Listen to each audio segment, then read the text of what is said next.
परिवर्तित करें पिता परमेश्वर। आप सारी शैतान की चालाकियों को पिता इनकी जिंदगियों से दूर करें मेरे खुदावंदा, ताकि ये आपका वचन सुने, समझे और बदल कर जाए मेरे खुदावंदा। और पिता परमेश्वर, जो मकसद पिता, जो मिशन आपका है पिता हमारे लिए खुदावंदा, इस कलीसिया के लिए पिता परमेश्वर, उसको ये समझ कर और करने के लिए तैयार हो जाए मेरे पिता परमेश्वर। आप एक एक रूह को तैयार करें प्रभु जी, एक एक बहन को आपके हाथों में सौंपते, एक एक भाई को, एक एक बच्चे को पिता हम आपके हाथों में सौंप देते हैं पिता परमेश्वर। जब ये आपके कलाम को सुने प्रभु यीशु राजा, तो इनका जीवन परिवर्तित हो जाए मेरे खुदावंदा। जीवन की हर एक कमी घटी यीशु के नाम से दूर होने पाए प्रभु जी, और इनका जीवन पवित्रताई में बढ़ता चला जाए खुदावंदा, क्योंकि आपका वचन कहता है मेरी संगति में चल और सिद्ध होता जा। सचमुच पिता परमेश्वर, ये आपकी उपस्थिति में चलते जाएं और सिद्ध होते जाएं खुदावंदा, सयाने होते जाएं परमेश्वर। अपने दास को भी आप इस्तेमाल करें प्रभु जी, दुगना मसा, दुगना अभिषेक देकर मेरे खुदावंदा, ताकि उनका जो भी कहना इस जगह पर हो प्रभु जी, वो पवित्र आत्मा की ओर से होने पाए प्रभु जी, ताकि जब आत्मा में होकर बोला जाए खुदावंदा, तो आत्मा में होकर उसे रिसीव भी हम कर पाए मेरे खुदावन। एक एक जन को पिता हम आपके हाथों में सौंप देते पिता परमेश्वर। मेरी विनती, प्रार्थना, निवेदन को सुने और ग्रहण करें प्रभु यीशु के पवित्र नाम से मांग लेते हैं, आमीन। हालेलुया। हम विश्वास करते हैं कि खुदावन ने हमारी इस प्रार्थना का उत्तर दे दिया, आमीन। अब ये समय है, बहुत ही कीमती समय है परमेश्वर के वचन को सुनने का, क्योंकि अब परमेश्वर का आत्मा अपने प्रिय दास के द्वारा हमारे साथ बातचीत करने जा रहे हैं, आमीन। परमेश्वर के वचन में लिखा है कि अवसर को बहुमूल्य समझो, क्योंकि दिन बुरे हैं। यह अवसर है कि हम परमेश्वर के वचन को ग्रहण करें, उसे अपने दिल की पट्टियों में लिखें, और परमेश्वर के वचन के साथ हमें रूबरू कराने जा रहे हैं हमारे बहुत ही रिस्पेक्टेड पास्टर जी। सो जोरदार तालियों से स्वागत करें खुदावन के दास, हमारे teacher, pastor and Bible teacher doctor Rajesh Kumar ji का, ताकि वो आए और हमारे साथ परमेश्वर की बातों को साझा कर सके। Hallelujah.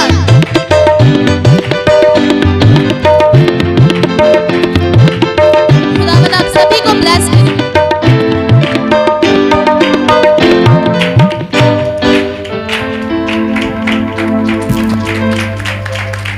Hallelujah, praise the Lord Jesus. धन्यवाद खुदावन का आज के पवित्र दिन के लिए, खुदावन की प्रेजेंस के लिए। Praise the Lord, hallelujah. आप सब लोग बैठ सकते हैं, अपनी जगह पर विराजमान हो जाइए, रिलैक्स हो जाइए, लेकिन आत्मा में आप एक्टिव रहें, ठीक है। हम खुदावन के जीवित वचन को सुनने के लिए जा रहे हैं। जैसा कि आप सब लोग जानते हैं कि हम चर्च सीरीज के ऊपर खुदावन के वचन की गहरी बातों को सीख रहे हैं। तो चर्च सीरीज का हम पहला पार्ट कंप्लीट कर चुके हैं, दूसरा पार्ट भी कंप्लीट कर चुके हैं। आज उसके थर्ड पार्ट को हम सीखने के लिए जा रहे हैं। और पहले पार्ट में हमने सीखा था व्हाट इज चर्च, कलीसिया क्या है, कलीसिया की परिभाषा को सीखा, the definition of church. Definition of church ये है कि हम सब लोग बुलाए गए, चुने गए, अलग किए गए, इकट्ठे किए गए लोग, जो प्रभु यीशु मसीह के द्वारा छुटकारा पाए गए हैं और पवित्र आत्मा की अगुवाई में निरंतर चल रहे हैं, और प्रभु यीशु मसीह के मिशन और विजन को पूरा करने में लगे हुए हैं। और अधोलोक के फाटक हम पर हावी, और हम यीशु के अपने हैं, हमें कलीसिया कहते हैं। बोलो हालेलुया।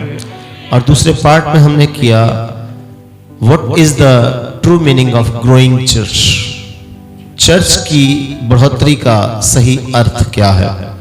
उसमें हमने 7 बातों को सीखा, और उन 7 बातों को हमने जीवन पे लागू करने के लिए हम लगातार प्रयत्न कर रहे हैं, कोशिश कर रहे हैं। उसमें पहली बात जो हमने सीखी थी वो थी स्पिरिचुअल ग्रोथ, आत्मिक उन्नति।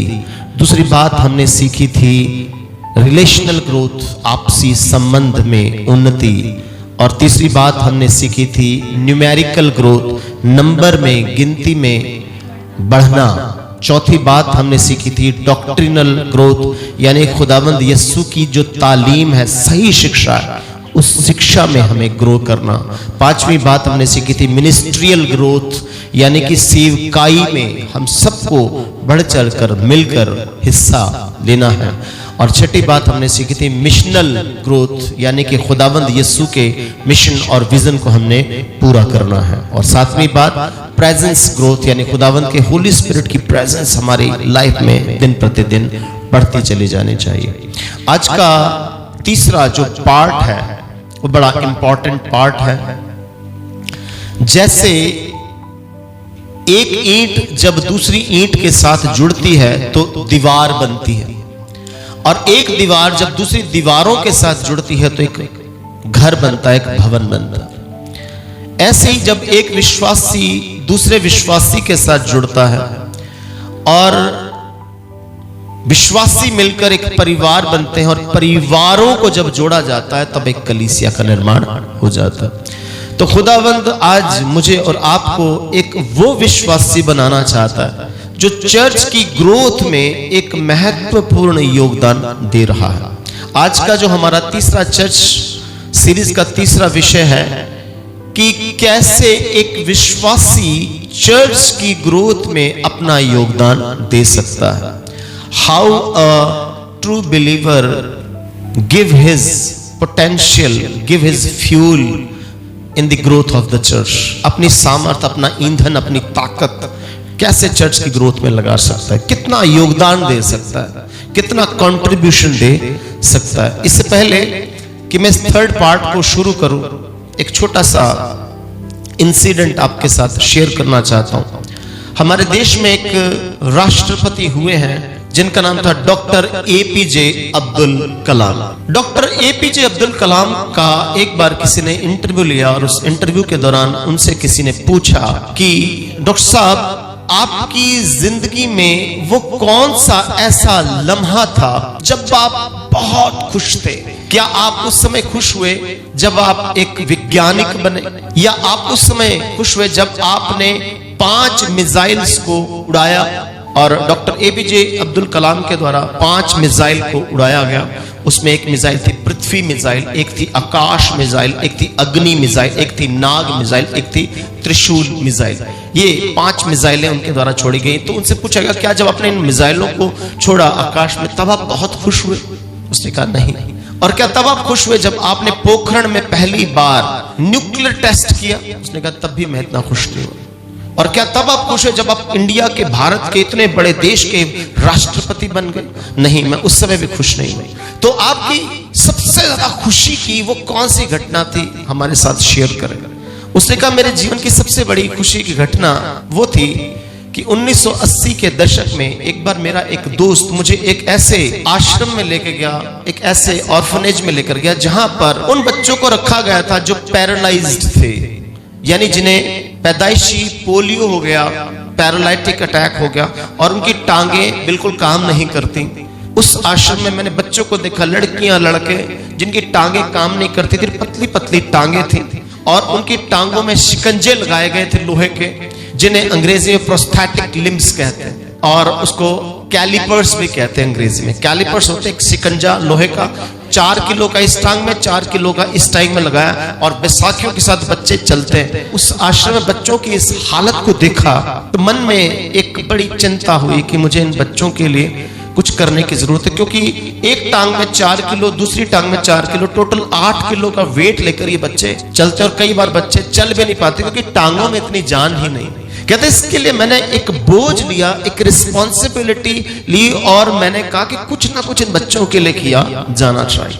कहता उस दौरान हम मिसाइल के ऊपर काम कर रहे थे, तो जो मिसाइल का जो टिप होती है, टॉप कोन होता है, सबसे ऊपर का जो कॉर्नर होता है, उस पर एक खास किस्म का मटेरियल लगाया जाता है जिसे कार्बन फाइबर्स कहते हैं। वो इतना सॉलिड होता है कि वो टूटता नहीं है, वो इतना पावरफुल होता है कि उसमें आग भी नहीं लगती।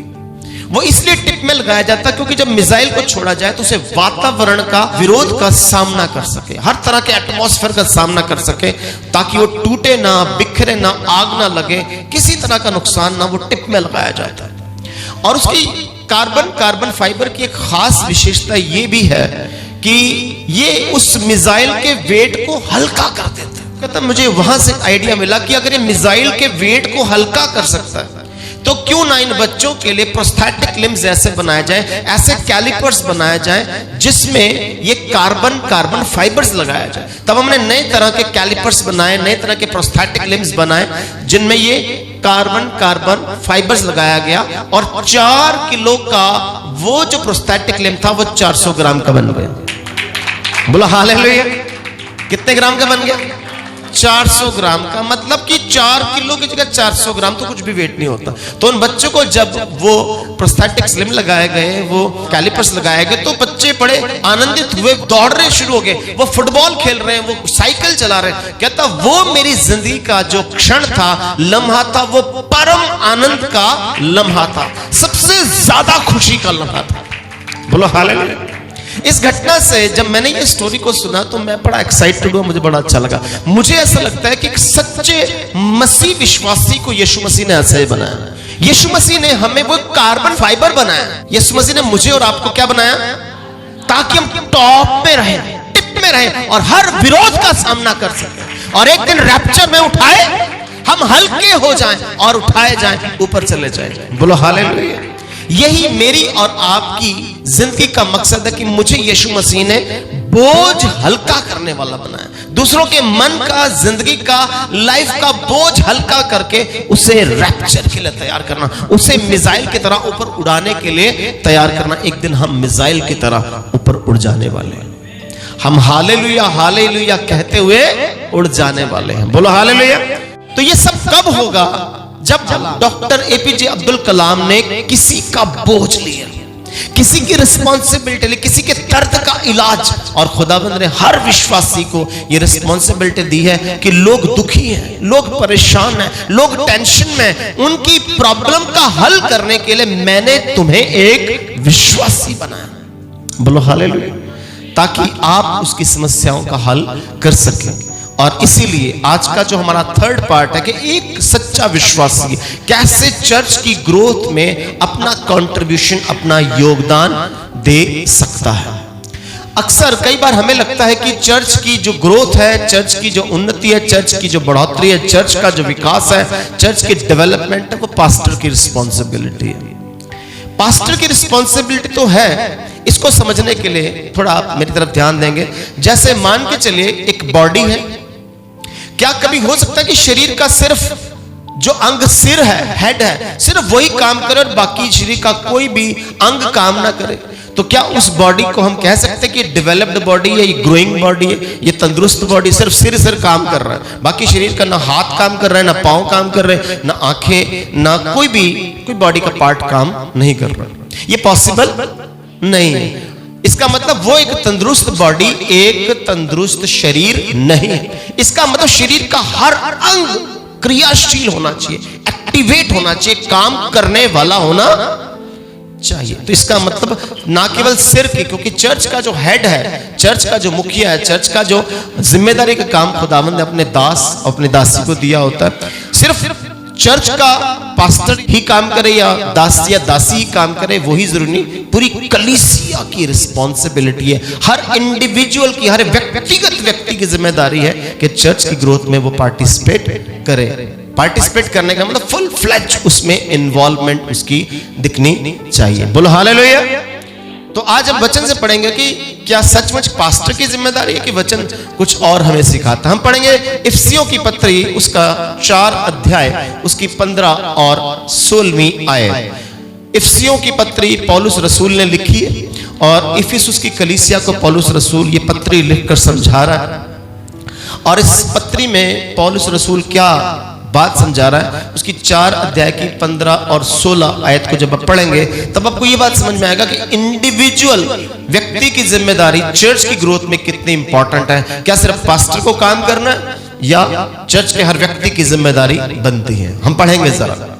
वरन प्रेम में सबसे बड़ी बात अगापे प्रेम, स्पिरिचुअल लव, अनकंडीशनल लव, ऐसा प्रेम, रूहानी प्रेम जो है खुदावंत का, उस प्रेम में हमें बढ़ने की जरूरत है। वरन प्रेम में सच्चाई से चलते हुए, परमेश्वर के अगापे प्रेम में सच्चाई के साथ चलते हुए, सब बातों में उसमें जो सिर है, हाँ, सब बातों में उसमें जो सिर है, हम पूरी वर्ल्ड की, पूरी यूनिवर्सल कलीसिया का जो सिर है वो प्रभु यीशु मसीह है। अर्थात मसीह में बढ़ते जाएं। हाँ, मसीह में बढ़ते जाना है। मसीह में बढ़ने का मतलब दो है, मेरी तरफ ध्यान दीजिएगा।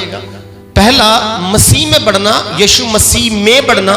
दूसरा मसीह में बढ़ना, उसके मसा में बढ़ना, उसकी एनॉइंटिंग में, उसके अभिषेक में बढ़ने की बात की गई। बोलो हालेलुया। उसके अभिषेक में लगातार बढ़ते जाना, उसके एनॉइंटिंग में लगातार बढ़ते जाना, उस मसीहा में बढ़ते चले जाना। यह है एक विश्वासी की रिस्पॉन्सिबिलिटी। अगली बात क्या बोली गई है? जिससे सारी देह, हाँ, जिससे सारी देह के एक अंग, सारी देह, सब बोलेंगे जरा, सारी देह यानी होल बॉडी क्या करे?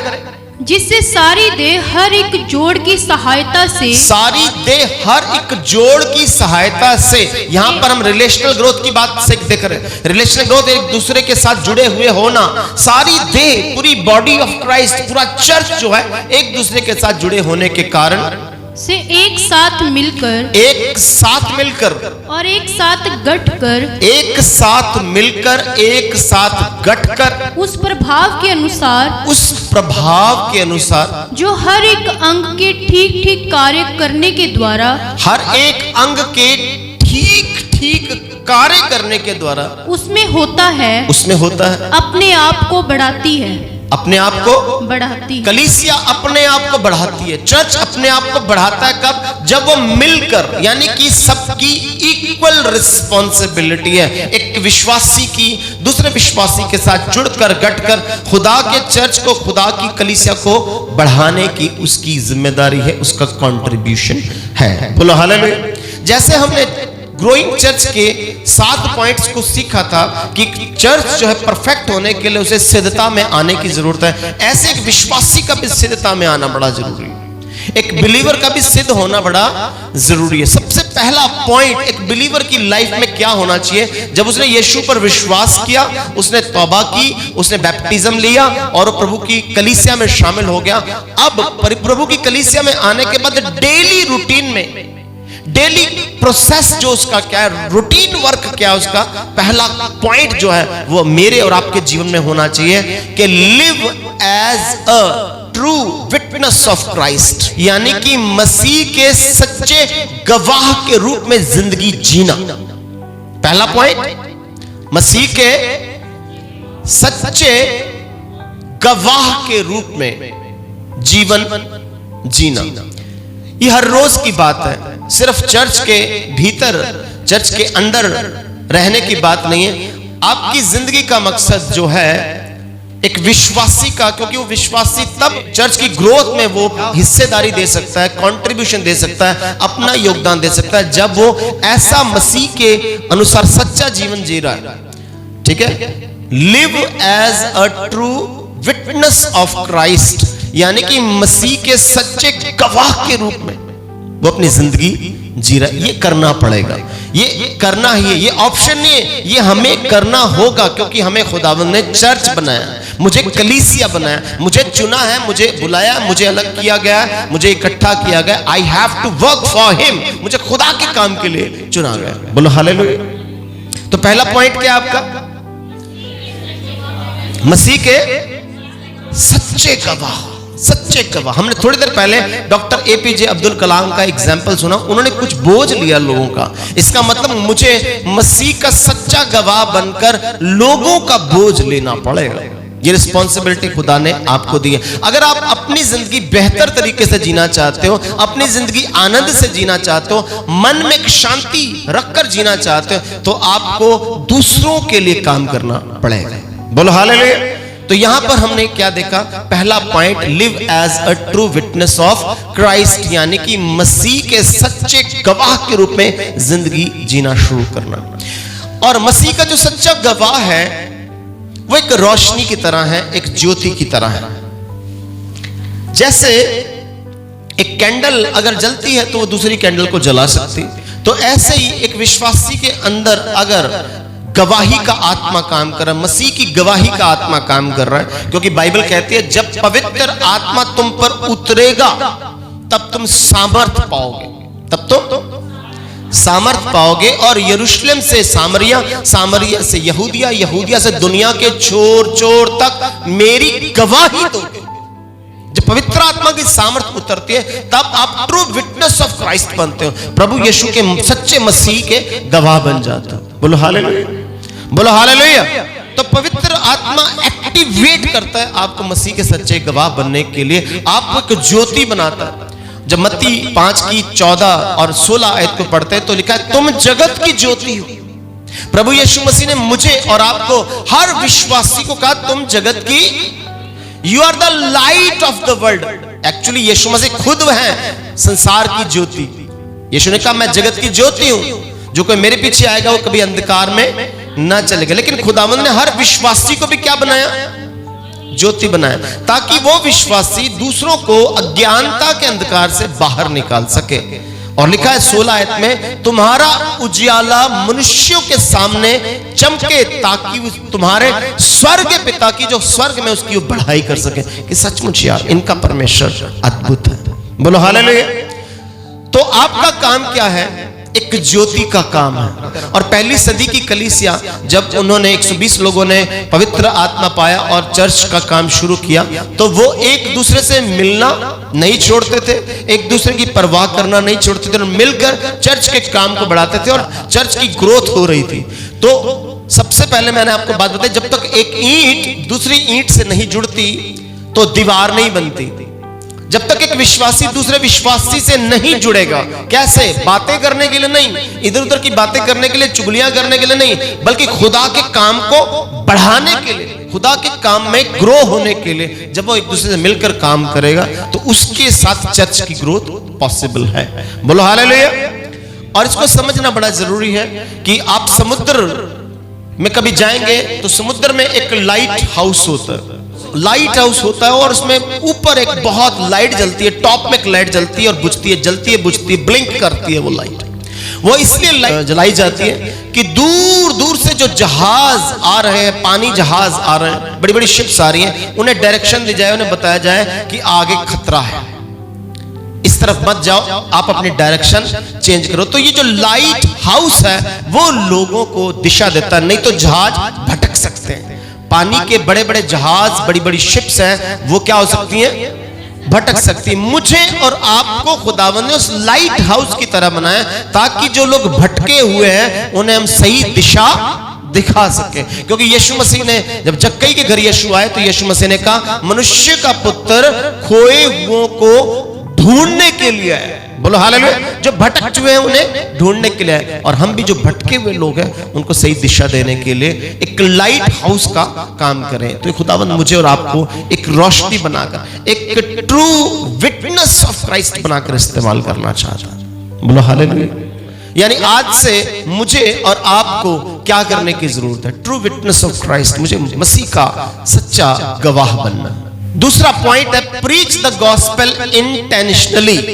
प्रीच द गॉस्पेल इंटेंशनली, यानी कि अब मुझे क्या करने की जरूरत है कि जब मुझे लाइट हाउस बना दिया, खुदावंद ने ज्योति बना दिया कि मैं भटके हुओं को राह दिखाऊं, अब मुझे लोगों को सुसमाचार प्रचार करना है, मुझे लोगों को खुशखबरी का संदेश पहुंचाना है इंटेंशनली। इंटेंशनली का मतलब इरादतन, इरादे से, दिल की खुशी से, अपनी इच्छा से, अपनी मर्जी से, अपनी चाहत से वचन सुनाना है, बोझ से, धक्के से, प्रेशर से, ऑर्डर से नहीं। जब मैंने स्पिरिट ऑफ गॉड को पाया, पवित्र आत्मा को पाया, उसकी सामर्थ को पाया, तो गवाही का आत्मा मेरे अंदर उतरा, मैं गवाह बनूंगा। अब आपके मन में सवाल उठता है, कई बार लोग कहते हैं कि मैं कोई पास्टर थोड़ी हूं, मैं कोई प्रॉफिट थोड़ी, कोई अपोस्टल थोड़ी हूं कि मैं लोगों को जाके प्रचार करूं, लोगों को सुसमाचार सुनाऊं, और मुझे तो बाइबल आती भी नहीं है, और बाइबल की कहानियां भी याद नहीं रहती, बाइबल की वर्सेस भी याद नहीं रहती, तो मैं जाके लोगों को सुसमाचार कैसे सुनाऊंगा? ये मन में एक सवाल आता। तो ये कोई एक्सक्यूज नहीं है, ये कोई बहाना नहीं है कि मैं कैसे सुनाऊंगा। खुदावंद ने हर विश्वासी के लिए एक रास्ता तैयार किया कि उसका वचन कैसे। सबसे पहले तो वचन जब सुनाया जाता है तो बाइबल कहती है कि your life style is the first gospel. Your life style is the first gospel. आपके जीने का तौर तरीका ढंग जो है वही पहला सुसमाचार। आपका जीवन लोग देखते हैं तो आपके जीवन की गवाही दें। चाहे आपको प्रकाशित वाक्य, चाहे आपको डैनियल के 70 सप्ताह ना आते हो, चाहे उत्पत्ति के भेद ना आते हो, आपको यशायाह की किताब के गहरे भेद ना आते हो, वो मैटर नहीं करता। आपको अपनी गवाही से शुरू करना। बोलो हालेलुया। पौलुस जब प्रभु में आया, पौलुस ने जब प्रभु को अपना जीवन दिया, प्रभु ने पौलुस को चुन लिया, तो पौलुस ने कैसे सुसमाचार प्रचार किया? सबसे पहले क्या करता था? अपनी गवाही कि मुझे दमिश्क के रास्ते में मेरे साथ प्रभु ने क्या किया। बोलो हालेलुया। तो किसी तरह की कोई पीएचडी करने की जरूरत नहीं है, कोई बाइबल स्टडी करने की जरूरत नहीं है, कोई बड़ा बाइबल का प्रकाशन लेने की जरूरत नहीं, अपने जीवन की गवाही देने। और सबसे बड़ी बात, हम सामरी स्त्री के जीवन को देखें। सामरी स्त्री का जीवन, सैमरिटन वुमेन का जीवन कितना पावरफुल है। उसने कोई ऐसा नहीं किया कि मैं पहले पीएचडी करूंगी, मैं एमटीएच करूंगी, मैं एमडिव करूंगी, बीडी करूंगी, बैचलर इन डिविनिटी करूंगी, बीटीएच करूंगी, या ये करके आऊंगी, फिर जाके पूरे गांव को प्रचार करूंगी और फिर लोगों को बताऊंगी कि यीशु कौन। ऐसा जब पवित्र आत्मा आप पर उतरता है, उसकी सामर्थ उतरती है, आपके अंदर जब होता कि मेरे अंदर कुछ बदलाव हुआ है, मेरे अंदर किसी ने टच किया है, मुझे अंदर से छुआ है किसी ने। अब मुझे अपने पाप से घृणा होना शुरू हुई है, मुझे गुस्सा आता है। आपके घर में कोने में चूहा मर जाए और आपको पता ना हो, और थोड़े दिन बाद मुश्क, बदबू, सड़ांध मारनी शुरू करे, तो आप कंफर्टेबल महसूस करेंगे? ओ चल यार, कोई चक्कर नहीं, बड़ा मजा आ रहा है। ऐसा होता है कोई ऐसा महानुभाव बैठा बंदा कोई बंदा बड़ा बढ़िया, कोई टेंशन वाली गल नहीं, आप अनकंफर्टेबल महसूस करेंगे जब सड़ांध आ रही। ऐसे ही एक आत्मिक विश्वासी जब उसके आसपास कोई पाप छुपा हुआ है उसके जीवन में, तो उसको अनकंफर्टेबल महसूस होगा। वो कंफर्टेबल महसूस, उसे डिस्टरबेंस होगी कि नहीं ये मेरे लिए नहीं है। निकाल कर जब तक इसको फेंक ना दो, इसकी सफाई ना कर दो, यहां पर परफ्यूम ना छेड़ दो होली स्पिरिट का, तब तक मेरे जीवन में आराम नहीं आएगा। बोलो हालेलुया। उसको नफरत होगी। इसका मतलब है कि सामरी स्त्री ने जब लोगों को बताया तो उसने कोई बड़े गहरे भेद नहीं बताए। उसने बताया मेरे हृदय को किसी ने छू लिया, मेरी जिंदगी को किसी ने बदल दिया। मैं डरती थी सबके सामने आने से। मैं दोपहर में कड़कती धूप में पानी भरने के लिए जाती थी, किसी साथी के साथ भी नहीं जाती थी, किसी दोस्त के साथ भी नहीं जाती थी। मेरे अंदर एक हेजिटेशन थी, लेकिन आज उस हेजिटेशन को बाहर निकाल कर रख दिया मेरे मसीहा ने। बोलो हालेलुया। इसका मतलब उसने जाकर पूरे गांव को बताया। यानी कि सेकंड जो बात है, प्रीच द गॉस्पेल इंटेंशनली, यानी कि इरादतन, अपनी मर्जी, अपनी चाहत से सामरी स्त्री वहां पर पूरे गांव को वचन सुनाने के लिए गई। धक्के से, प्रेशर से, वो किसी ऑर्डर से नहीं गई। कितने लोग समझ रहे हैं इस बात? इसका मतलब मुझे अब क्या करने की जरूरत है? एक सच्चा विश्वासी होकर मुझे कैसे प्रचार करना? आपको बोला जा रहा है कि आप जाके लोगों को सुसमाचार सुनाओ, बताओ। क्या सामरी स्त्री को यीशु ने बोला होगा कि जा सामरी स्त्री, तेरा ना मैंने जीवन बदल दिया, तेरे बारे में सब कुछ बता दिया, पूरे गांव को जाके बता कि मसीह यीशु ने क्या किया? ऐसा यीशु ने बोला? इसे सेकंड पॉइंट हमारा क्या है? प्रीच द गॉस्पेल इंटेंशनली, अपनी इच्छा से, अपनी मर्जी से, अपने इरादे से, अपने आप जाकर वचन बोलना। और वचन कैसे बोलना?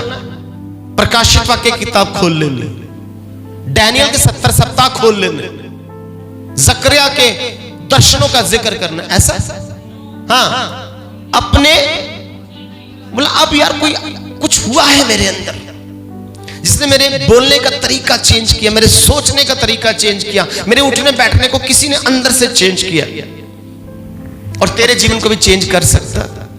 पहले मुझे डर लगता था जादू टूने से, कोई टूना करता था तो मैं डर के मारे 10 फुट दूर से जाता था। अब मैं टूने को लात मार के निकलता हूं क्योंकि यीशु मेरे साथ। बोलो हालेलुया। अब मेरा जीवन बदल गया, ये टेस्टमनी है आपका। आपकी गवाही लोगों तक पहुंचनी जरूरी है। और एक सच्चा विश्वासी जब तक इस तरीके से इंटेंशनली, इरादतन वो वचन लोगों को नहीं बताएगा, तब तक काम नहीं होगा। बोलो hallelujah. So that I can preach the gospel intentionally to the entire world, क्योंकि जीसस क्राइस्ट ने क्या बोला, प्रभु यीशु मसीह ने बोला, preach the gospel to the entire creation, जितनी भी सृष्टि के लोग हैं सबको जाके वचन प्रचार करो। प्रचार कैसे? सबसे पहले वचन कैसे प्रचार करना? Give your testimony. Preach the gospel intentionally का मतलब है कि आपने अपनी गवाही का बीज दूसरे के हृदय में बोना। Preach the gospel intentionally का मतलब अपनी गवाही का बीज दूसरे के हृदय में बोझना। और इसलिए यीशु मसीह ने बोला, बीज बोने वाला बीज बोने गया।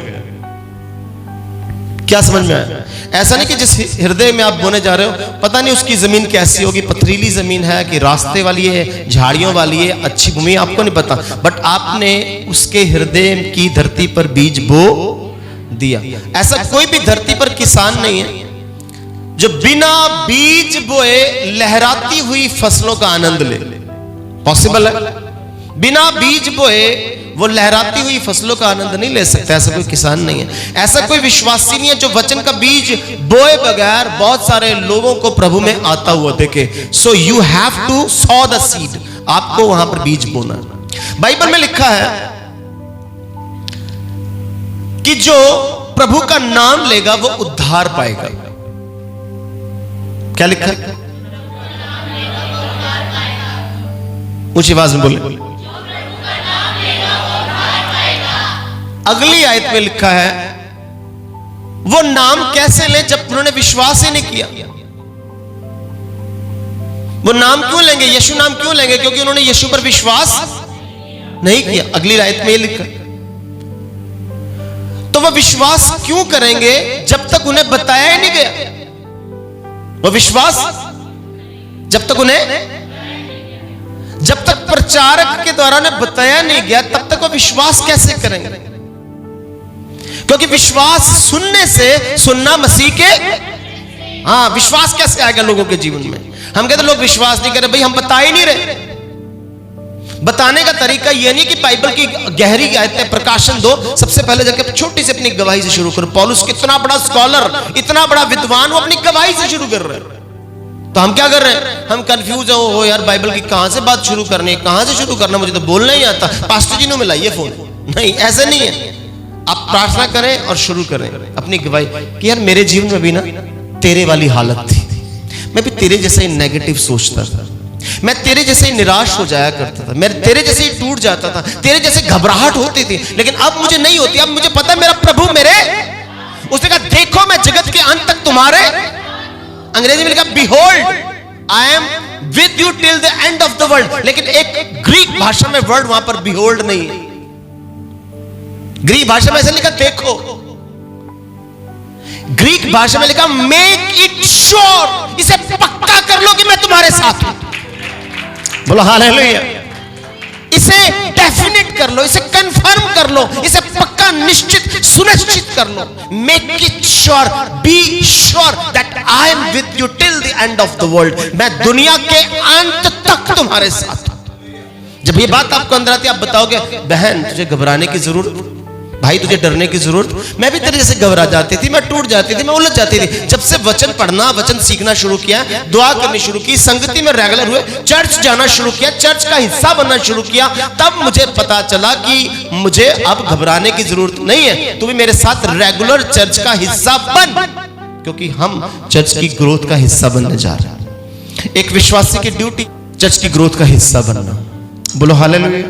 तो you have to sow the seed intentionally, आपको वचन का बीज इरादतन, पूरी जिम्मेदारी के साथ, अपनी मर्जी, अपनी चाहत, अपने इरादे से बीजना है और लोगों का जीवन बदल लेगा। बोलो हालेलुया। अब सवाल उठता है कि मैंने गवाही दी, तो हर जगह आप गवाही मैटर नहीं करती कि हर जगह आप गवाही देंगे, हर जगह गवाही देंगे। हो सकता है कोई व्यक्ति आपको बोले कि हाँ यार तेरी गवाही से मैं बड़ा मुतासिर हुआ, बड़ा प्रभावित हुआ, इंप्रेस्ड हूं, लेकिन मुझे वचन से कुछ बताओ तो सही। कोई सवाल उसके मन में आ जाए तो क्या करें? इसका मतलब अब मुझे अपने स्पिरिचुअल गिफ्ट का इस्तेमाल करना। Third point, use your spiritual gifts. एक विश्वासी की, सच्चे विश्वासी की चर्च की ग्रोथ में जो कंट्रीब्यूशन का तीसरा हिस्सा है वो है यूज योर स्पिरिचुअल गिफ्ट्स। परमेश्वर ने आप सबको कुछ ना कुछ गिफ्ट्स दिए हैं पवित्र आत्मा की सामर्थ से भरकर। पहला कुरिन्थियों 12:7 जरा पढ़ेंगे तो आपको समझ में आएगा खुदावंद ने आपको गिफ्ट दिया है या नहीं दिया।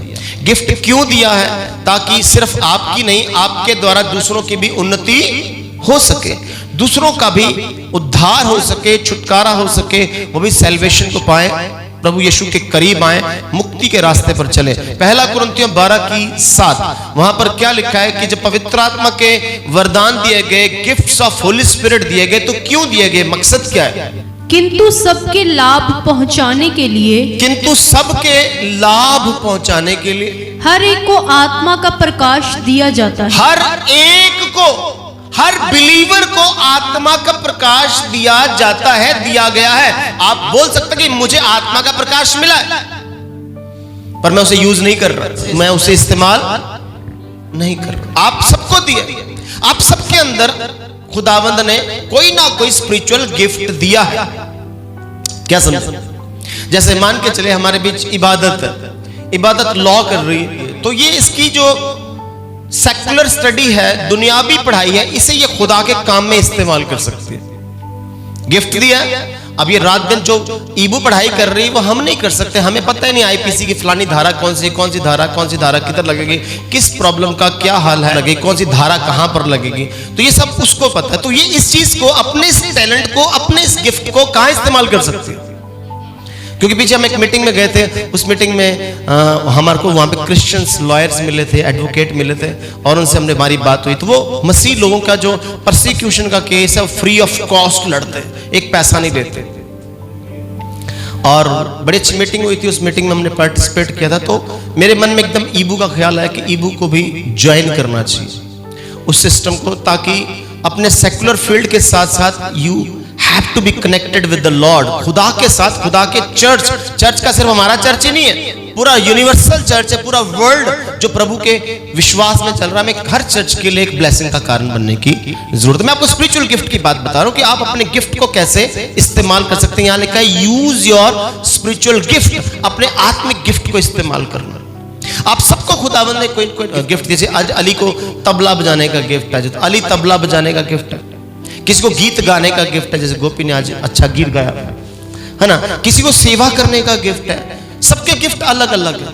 किसी को खाना बनाने का गिफ्ट है, किसी को अपने घर में पहनुआई करने का, मेहमान नवाजी करने का। सब लोग हॉस्पिटैलिटी नहीं करते, सब लोग मेहमान नवाजी नहीं कर सकते, सबके बस की बात नहीं है। किसी के घर में 50 गेस्ट आ जाए तो वो ऐसे ऐसे करके मैनेज कर लेता है, टेंशन नहीं होती।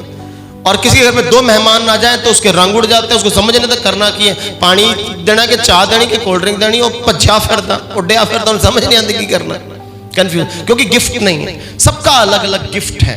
तो अपने स्पिरिचुअल गिफ्ट को खुदावंद की कलीसिया की ग्रोथ के लिए इस्तेमाल करना। आपको कोई भी गिफ्ट दिया जा सकता है। चर्च में एक आदमी होता है, उसका ऐसा मन होता है कि उसको झाड़ू मारने का, सफाई करने का, दरी उठाने का, ये गिफ्ट है। ये ऐसा नहीं है कि उसकी सोच छोटी है, वो छोटा काम करना, नहीं, that is gift for it, वो उसका स्पिरिचुअल गिफ्ट है। 2 तरह के गिफ्ट है ना, एक हिडन गिफ्ट है और एक रिवीलिंग गिफ्ट, कहने का मतलब छुपा हुआ गिफ्ट, और एक प्रकट करने वाला गिफ्ट। कुछ लोग सामने आकर खुदा का काम करते हैं, कुछ लोग छुप कर काम करते हैं। एक होता पेड़, एक होती जड़। जड़ नजर नहीं आती लेकिन काम करती है, पेड़ सामने आकर काम करता है, जड़ काम नहीं करती। कुछ लोग चर्च का काम करते हैं, कुछ लोग पतरस की तरह सामने आकर काम करते हैं, कुछ लोग इंद्रियास की तरह पीछे रहकर काम करते हैं। तो हर व्यक्ति कुछ ना कुछ काम करता है, उसे खुदा ने कोई ना कोई गिफ्ट दिया। आप सबको गिफ्ट से नवाजा है खुदा बना। कोई भी धरती पर ऐसा व्यक्ति नहीं जो कहे कि मेरे को कुछ नहीं है, मैं तो नकम्मा, मेरे ते बस दी कोई गल नहीं, ऐसा कोई भी व्यक्ति नहीं है। और कहते हैं कि बंद घड़ी भी दिन में 2 बार सही टाइम देती। तो अगर बंद घड़ी 2 टाइम अगर सही टाइम दे रही है तो इसका मतलब है कि व्यक्ति के अंदर तो खुदावंद ने कितने गुण डाले। ठीक है, आप बोलो कि यार मैं चल नहीं सकता, मेरे को बाइक नहीं, मेरे को साइकिल नहीं, मेरे को कार नहीं, मैं गॉस्पेल प्रीच कितना करना। तो निक विजुविक को देख ले, जिसकी दोनों टांगे नहीं है, दोनों बाजू नहीं है। निक विजुविक क्या कर रहा है? हमारे मुंह पर तमाचा मार रहा है कि लानत है तुम पर, सारे हाथ पांव सलामत है, फिर भी प्रचार नहीं कर रहे। गड्डी नहीं है, मोटर नहीं है, कार नहीं है, क्या हो गया? निक विजुविक कैसे प्रचार कर रहा? 50 हजार लाखों लोगों को प्रभु में ला रहा है। हमें शर्म आनी चाहिए। हमें क्या कहना चाहिए? नहीं, परमेश्वर अगर निक विजुविक यूज हो सकता है तो मैं भी यूज हो सकता हूं।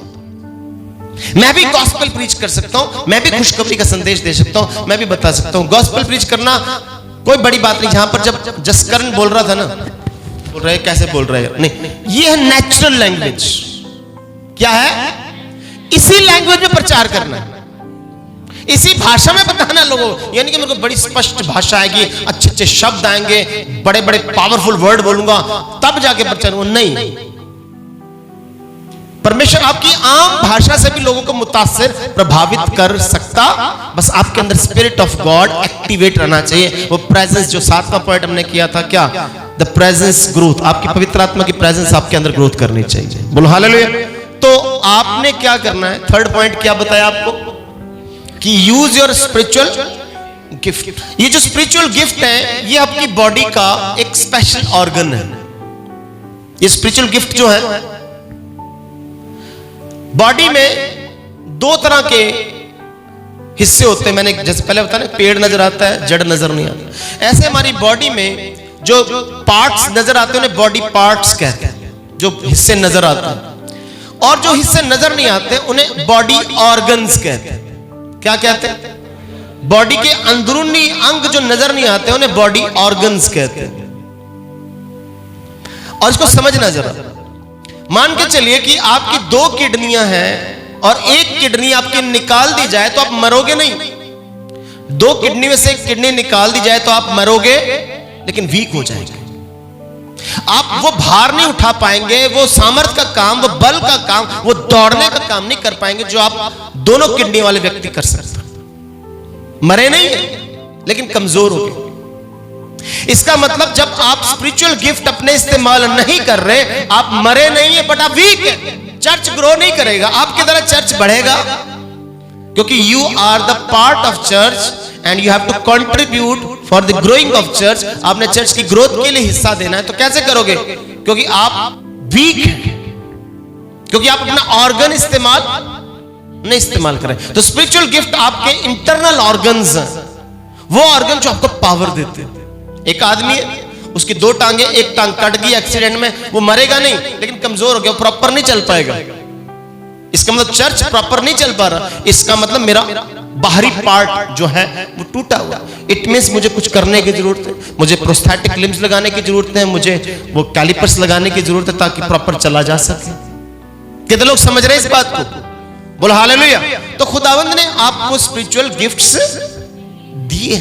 से किसी की एक आंख फूट जाए तो उस आंख से वो अंधा नहीं हो जाएगा, काना हो जाएगा, पर प्रॉपर नहीं देख पाएगा। इसका मतलब चर्च प्रॉपरली वो विजन नहीं देख पा रहा, वो मिशन नहीं देख पा रहा जो पूरा कलीसिया देख सकती है। बोलो हालेलुया।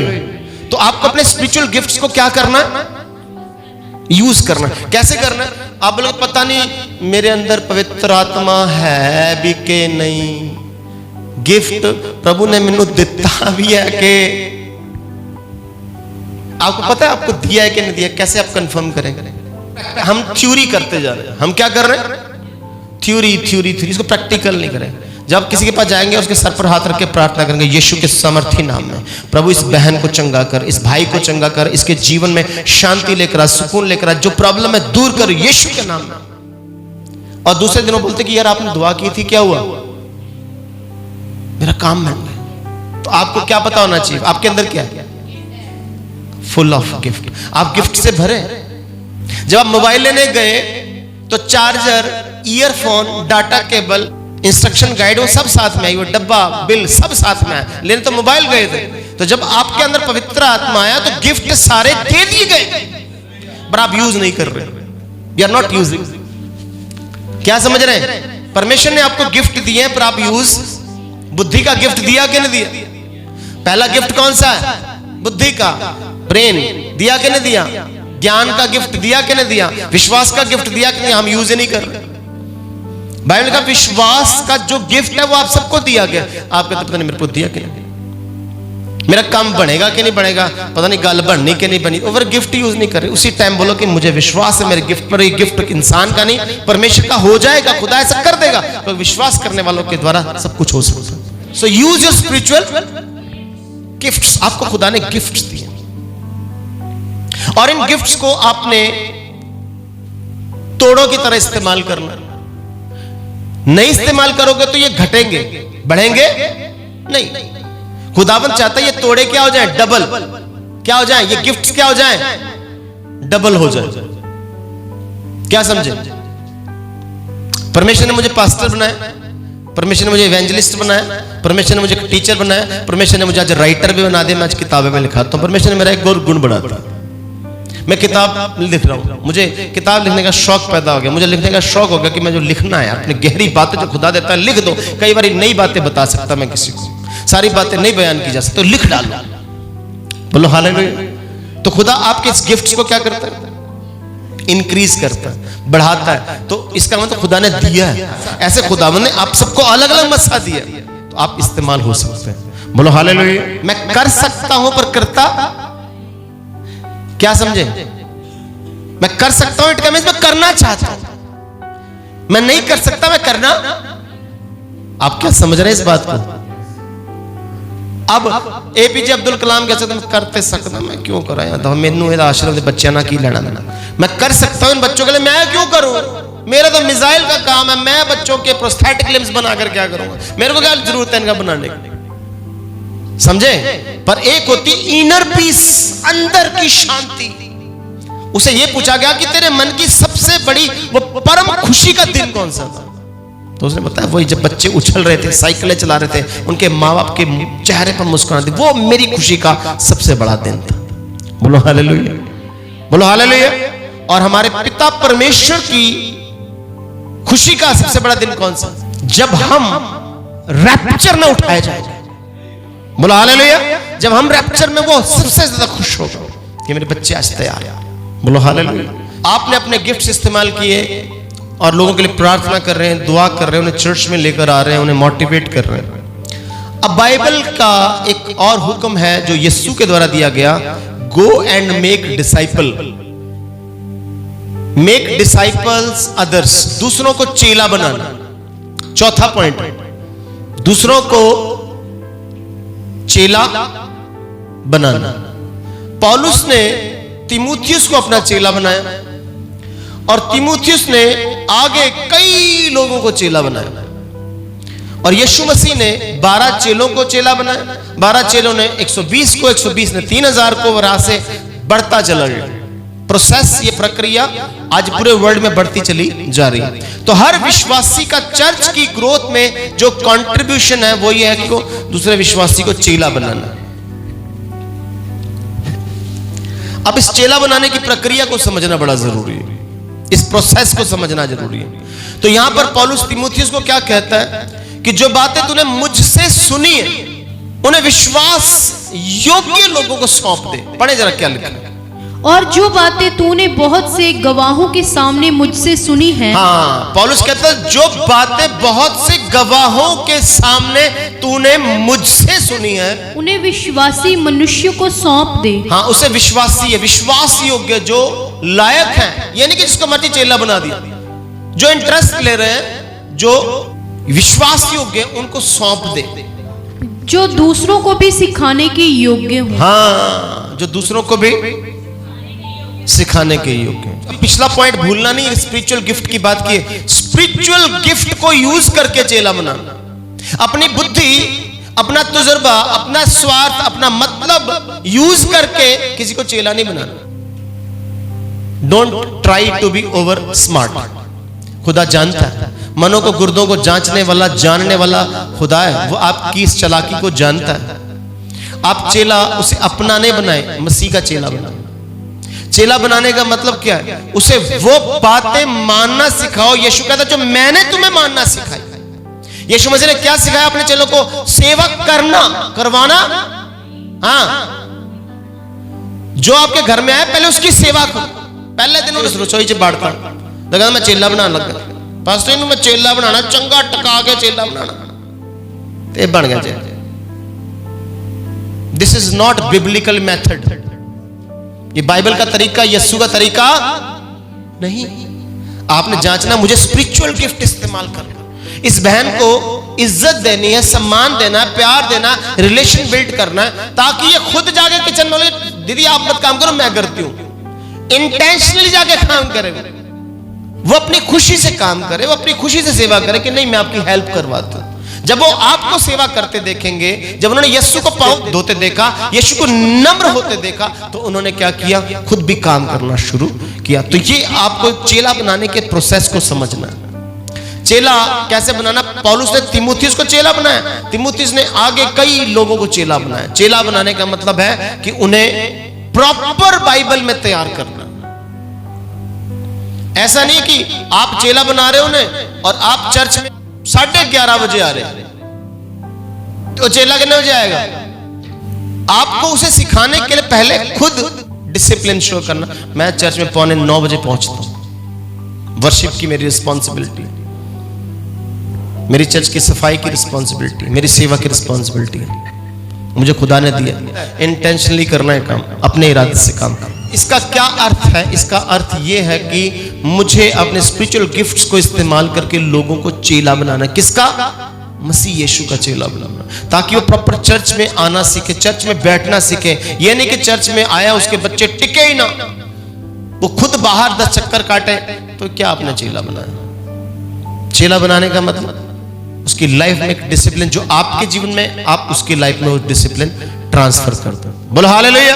हम चर्च की ग्रोथ की बात कर रहे हैं कि एक चर्च का बिलीवर, एक ट्रू बिलीवर कैसे दूसरे का बोझ लेकर वो उसे कैसे रैप्चर के लिए तैयार कर सकता है, चर्च की उन्नति के लिए कैसा हिस्सेदारी डाल सकता है, कंट्रीब्यूशन कैसे कर सकता है। जैसे घर में माता पिता के द्वारा बच्चे पैदा होते हैं, फिर बच्चे जवान होते हैं तो उनके द्वारा बच्चे पैदा होते हैं, ऐसे फैमिली बढ़ती चली, ऐसी चर्च है। एक विश्वासी के द्वारा दूसरा विश्वासी, दूसरे के द्वारा तीसरा विश्वासी, ऐसे चर्च ग्रो करता जाता है। चर्च की ग्रोथ में एक विश्वासी का अहम रोल है, अहम भूमिका है जो उसे निभानी है। चौथा, उसे डिसाइपल बनाना होगा, उसे डिसाइपल बनाना होगा। यीशु ने कहा go and make the disciple. मैं फिर बता रहा हूं, अपने तरीके का नहीं, बाइबल के तरीके का। जो बाइबल का तरीका है, बाइबल का तरीकेकार है, उसको इस्तेमाल करते हुए उसे चेला बनाना। अपना तरीका नहीं इस्तेमाल करना,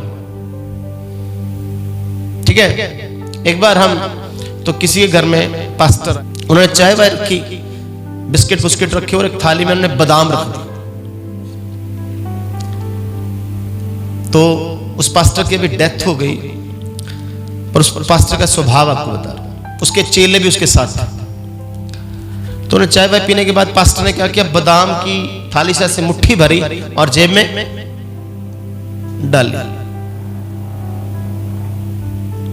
जैसे पास्टर ने ये किया, उसके चेलों ने भी बादाम दी मुट्ठी भर भर के। आप बताइए, किसी ने इतने सत्कार से, आदर से आपको इज्जत देके घर में चाय है, बिस्किट, बादाम चाय के साथ जो आपको खिला रहा है, तो आप कौन सी ओछी हरकत कर रहे हैं? Are you a pastor? क्या आप सेवक हैं? मैं देखकर हैरान हूं, ये क्या कर रहे हैं? क्या बादाम कभी देखे नहीं? आप चाय के साथ 2-4 बादाम खा लीजिए, आप क्यों ऐसा कर रहे हैं? ये जो छोटी छोटी बातों में ये जो लालच है ना खाने पीने का, इसको लोग समझ नहीं रहे। ये आपकी फर्स्ट लेवल पे मिलने वाली ब्लेसिंग को बंद करने का रास्ता है, नहीं समझा? जो बंदा खाने का लालच करता है ना, वो स्वर्ग से आने वाली जो पहली ब्लेसिंग है उसका रास्ता क्या करता है? कैसे कैसे? क्या किया था याकूब के बड़े भाई ने? एसाव ने क्या किया? दाल की कटोरी के लिए क्या किया? इतनी सी दाल की कटोरी, कहता बड़े भाई का जो ऊपर से ब्लेसिंग है, नहीं मुझे नहीं चाहिए, मुझे दाल की कटोरी दे दे बस। और सारी ब्लेसिंग किसको मिल गई? याकूब को, इजराइल को। और आज भी वो ब्लेसिंग का मालिक, पूरे वर्ल्ड में इजराइल एक सुपर पावर बन चुका, क्योंकि उसने वो दाल की कटोरी, वो शारीरिक चीज के लिए अपने आप को वहां पर इन्वॉल्व नहीं किया। कितने लोग समझ रहे हैं इस बात को? तो जो खाने पीने का लालच करते हैं, वो चीज जो है आपके ऊपर से आने वाली ब्लेसिंग का रास्ता खोलता है। आपको जो पहले लेवल पे ब्लेसिंग मिलनी वो नहीं मिलनी, वो किसी और को मिलनी। बोलो हालेलुया। याकूब को खुदावंद ने वो ब्लेसिंग दे दी। मसीह जीवन में एक डिसिप्लिन है। पवित्र आत्मा आपको सिखाता है कि मुझे यहां पर क्या करना। क्या पता जिसके घर में आप गए हो वो आपको एक लिफाफे में आधा किलो बादाम डाल के वैसे गिफ्ट में दे दे कि पास्टर जांदे जांदे ले जाओ, तो तू ही मुठ भर के अपना दसता कि जी मैं ऐसे हरकत दा मालक। क्या समझ रहे हैं आप? खाने पीने का लालच आपके ऊपर की ब्लेसिंग्स गवा देता है। याद रहे, जो खाने पीने का लालच करते हैं, खाने पीने में अपनी आत्मिकता का लेवल गिराते हैं, ऊपर की ब्लेसिंग मुझे नहीं मिलेगी, ये लिख लो। उसका सबसे बड़ा एग्जाम्पल कौन है? एसाव। पॉइंट कैच कर रहे हैं कि नहीं कर रहे? बोलो हालेलुया। तो इसका मतलब ये कि मुझे एक विश्वासी होने के नाते क्या करने की जरूरत है? अपने स्पिरिचुअल गिफ्ट इस्तेमाल करते हुए डिसाइपल बनाना। क्योंकि जो आप करेंगे वो आपके नीचे चेले करेंगे। और कई बार गुरु नहीं सिखाता चेलों को ऐसा करना। चेले 2 कदम ज्यादा छलांग मार के चलने की कोशिश करते। यीशु ने नहीं सिखाया था कि 30 सिक्के में मुझे बेच देना। ये यीशु की टीचिंग नहीं थी। पर यहूदा 10 कदम आगे छलांग मार के चलने की फिराक में खुद भी मरा, है ना, नाश हुआ। तो इसका मतलब जो सिखाने वाला है प्रॉपर सिखा रहा है, उसके अकॉर्डिंगली चलना। 5वां पॉइंट आपका एक ट्रू विश्वासी का चर्च की ग्रोथ में योगदान में क्या है? Serve faithfully in ministry. Serve faithfully in ministry, सेवा करना। विश्वास योग्यता के साथ प्रभु की जो सेवकाई दी है उसको विश्वास योग्यता के साथ निभाना। 5वां पॉइंट, आपको किसी ने विश्वास योग्य ठहराया। क्रूस पर किसी ने जान देकर आपको विश्वास योग्य बनाया है, आपको जिम्मेदारी दी है। तो क्या आप वो विश्वास योग्य बनकर अपनी जिम्मेदारी को निभा रहे हैं कि नहीं निभा रहे? मान के चलिए चर्च में जो दास है या दासी है, उसकी सेवकाई वचन की, प्रार्थना की, दुआ की, प्रार्थना की, आपको मसले से भरने की, आपको स्पिरिचुअल गाइडेंस देने की, आपको आगे बढ़ाने की। अगर वो दास दासियां आपके लिए रोटियां बनाते रहे, आपके लिए दरियां बिछाते रहे, आपके लिए झाड़ू मारते रहे, तो क्या उनका जो मकसद है खुदा में वो बढ़ पाएगा? दास और दासी को खुदा ने क्या दिया कि आपको वो क्या करें? स्पिरिचुअली गाइड करें, आपके लिए प्रार्थना करें, आपका अभिषेक उनके द्वारा हो, आपको एनॉइंटिंग मिले, उनके अंदर का मसा आपको ट्रांसफर हो जाए। वो कब होगा? कब होगा? जब हम 5वां point, serve the faithfully in the ministry. हमें खुद समझना है ये झाड़ू मारने का काम पास्टर का नहीं है। हाँ, पास्टर की अपने मन की इच्छा है तो झाड़ू लगा सकता है, सेवा कर सकता है, उसके मन में बोझ आ रहा है वो लगाए, उसकी अपनी चाहत है। कोई भी नहीं है तो पास्टर लगा रहा है, कोई बड़ी बात नहीं। लेकिन हर बार पास्टरी झाड़ू लगा रहा है, पास्टरी दरियां बिछा रहा है, पास्टरी सारे काम कर रहा है, वो चर्च के लिए अच्छी बात नहीं। इसीलिए जब प्रेरितों के काम 6 अध्याय आप पढ़ते हैं तो वहां पर झगड़ा हो गया, जो मैं पिछली बार भी बता रहा था कि खाने के ऊपर झगड़ा हो गया कि हमारी पत्नियों को खाना नहीं मिलता, हमारे बच्चों को खाना नहीं मिलता। तो वहां पे कलीसिया में क्या हो गया? झगड़े उत्पन्न हो। तब वहां पर पतरस और बाकी प्रेरितों ने एक 7 बंदों की ऑर्गेनाइजेशन सेटअप कर ली ताकि वो सेक्युलर काम में, चर्च के बाकी कामों में योगदान दें, ताकि पतरस और बाकी प्रेरितों को इन रोटी पानी के चक्कर में अपनी एनर्जी वेस्ट करनी ना पड़े। कितने लोग समझ रहे हैं इस बात? तो चर्च में क्यों प्रधान बनाया जाता है, क्यों सेक्रेटरी बनाया जाता है, क्यों कैशियर बनाया जाता है, क्यों मेंबर्स बनाए जाते हैं? उन्हें अपनी जिम्मेदारी को समझना है। नेगेटिविटी क्रिएट्स नेगेटिविटी, अंधकार अंधकार को पैदा करेगा। चर्च में आएंगे, चर्च में जो आपका आना है, यहां पर बैठना, अब आपको लगता हम आए घर से और बैठे और चले गए, नहीं, आपको नहीं पता आप क्या लेकर जा रहे हैं अपने साथ। आपके साथ खुदा का मसा, खुदा की स्पिरिट, उसकी आत्मा की अगुवाई जाएगी।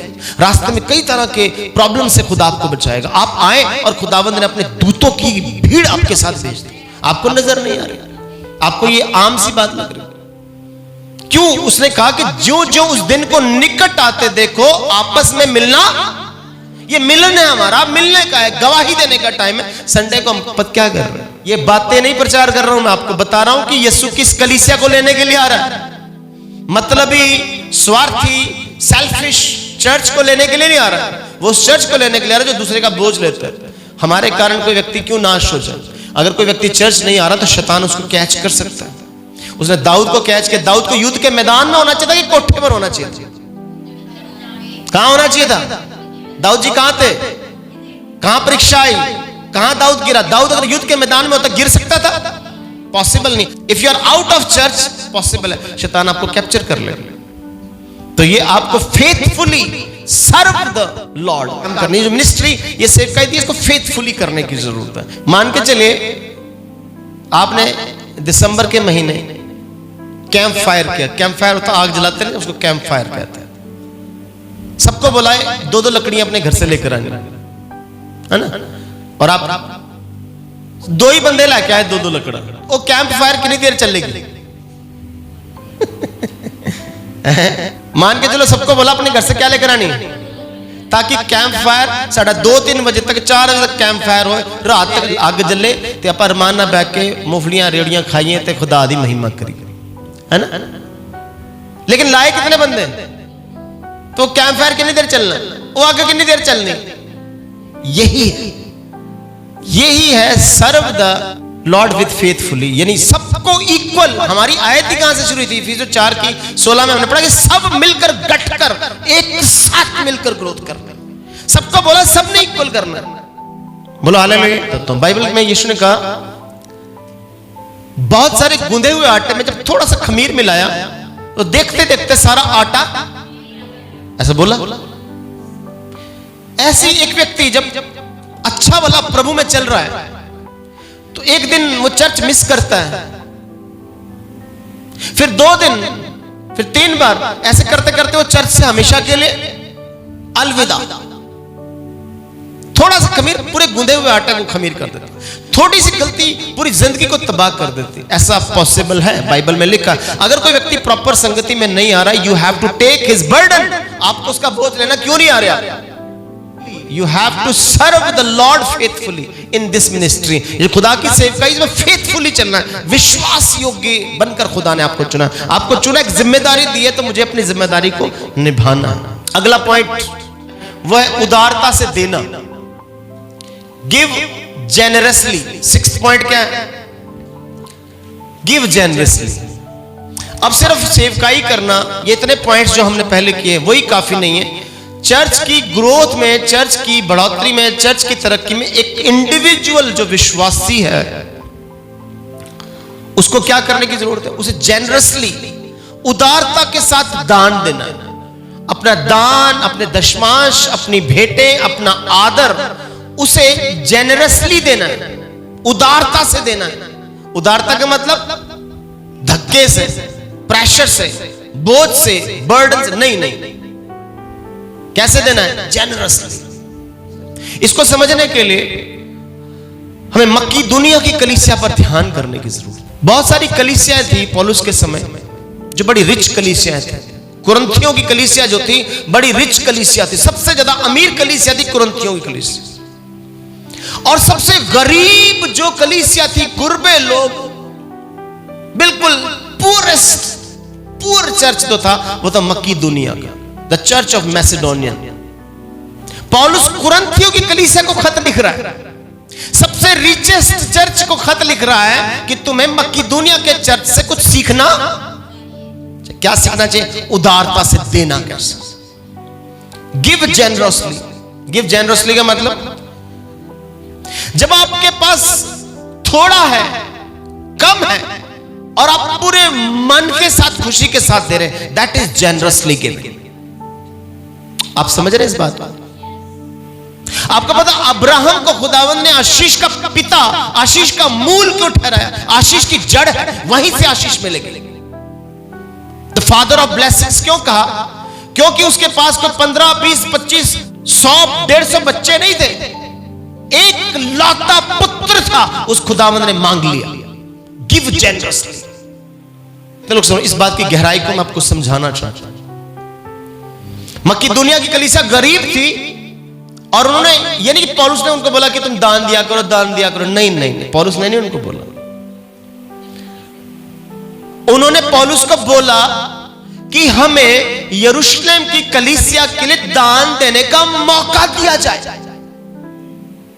खुद कह रहे, इंटेंशनली कह रहे कि हमें मौका दिया जाए कि हम दान दें। वो कहते तो गरीब कलीसिया क्या बोल रही है, कहते हमें मौका दिया जाए। ये जेनरसली है, बोलने की जरूरत ना पड़े। अगर तो ऊपर से ब्लेसिंग लेनी है। और आज आप मैसेडोनिया में जाएंगे, उस मक्की दुनिया में जाएंगे, तो आप हिल जाएंगे। वहां की कलीसिया, वहां के लोगों को देख के इतनी ज्यादा ब्लेसिंग खुदा ने उन्हें दी। समझ रहे? अब्राहम को इतनी ब्लेसिंग कब मिली? जब उसने सब दे दिया। अब ये जो गिविंग का फंडा है, दान देने का जो भेद है, ये समझ नहीं रहे। ये मक्की दुनिया की कलीसिया पुअर थी बट विद जॉय दे रही थी। गरीब थे पर जॉय के साथ, आनंद के साथ दे रहे थे। हमारे पास बहुत होता है लेकिन मन कुड़ कुड़ के देता। बाइबल कहती है जो कुड़ कुड़ के देगा परमेश्वर उससे प्रसन्न नहीं होगा। परमेश्वर नहीं प्रसन्न होगा। कुड़ कुड़ के आपने दान दिया, मुसीबत यार एक नवा पंगा पाता। गिविंग जो है आपकी, that is a spiritual anointing, स्वर्गीय अभिषेक है। गिविंग, देना। जिन्होंने दिया उन्हें खुदा ने ऊपर से बहुतायत से दिया। ये स्पिरिचुअली ग्रेस है। हर बंदा नहीं समझ रहा इस भेद को, इसको लोग नहीं समझ रहे। जो देते हैं उन्हें पता है। स्पिरिचुअली गिवर जो है, आत्मिक तौर से देने वाला व्यक्ति कभी खाली नहीं रहता। उसको खुदा हमेशा ब्लेस करता। बोलो हालेलुया। क्यों विधवा के पास एलीशा को भेजा? किसी राजा के पास खुदावन ने क्यों नहीं भेजा? क्योंकि उस विधवा को ब्लेस करना चाहता है। बोलो हालेलुया। गिविंग बाय हार्ट, देने का मन। देने का मन जब तक नहीं है, परमेश्वर ने अपना एक लौता पुत्र दे दिया। उसके कोई बड़े ज्यादा पुत्र है? कितने पुत्र है खुदा के? एक लौता पुत्र ने दे दिया। ये देने का मन था। तो गिव जेनरसली। आपने प्रभु के काम में रो रो के नहीं देना। आपको पता है ये मक्की दुनिया की कलीसिया ने क्या लिखा? इसके बारे में पढ़ना। दूसरा कुरिन्थियों जो पढ़ेंगे ना, घर जाके पढ़ना अच्छी तरीके, उसका 8-9 चैप्टर अच्छी तरीके पढ़ना है। दूसरा कुरिन्थियों 8 और 9 चैप्टर पढ़ना। मक्की दुनिया की कलीसिया के बारे में क्या लिखा है वहां पे लिखा है, इस कलीसिया ने पहले दान नहीं दिया, पहले अपने आप को दिया। क्या दिया? अपने आप को दे दिया, उसके बाद दी उन्होंने दान की सेवा।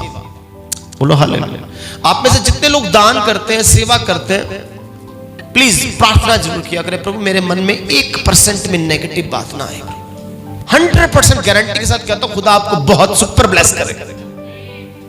पर आप रोके देंगे, ओ यार देना पैंदा यार, एक ही यार। और कई बार पति बड़ा दानवीर होता है, पत्नी प्रॉब्लम क्रिएट करता है। कई बार पत्नी बड़ी अच्छी होती है दान के लिए, पति क्रिएट करता है प्रॉब्लम। कई बार पति पत्नी दोनों दान के लिए अच्छे, बच्चे ला दान चर्च ना देने तो साढ़े ले ताड़े को पहले नहीं आगे, बच्चे प्रॉब्लम क्रिएट करते हैं। मजाक नहीं कर रहा हूं मैं। बच्चों को अकल सिखाएं कि वहां दे रहे हैं तो हमें मिल रहा है। ये चर्च का काम जो है, खुदा का काम, खुदा को पैसा नहीं चाहिए, चाहिए पर खुदा के काम को बढ़ाने के लिए क्या चाहिए? कैसे? यीशु मसीह ने 12 चेले बनाए, उसने यहूदा को कैशियर क्यों बनाया? क्या मतलब? यीशु ने 12 चेले बनाए, यहूदा को क्या बनाया? क्यों?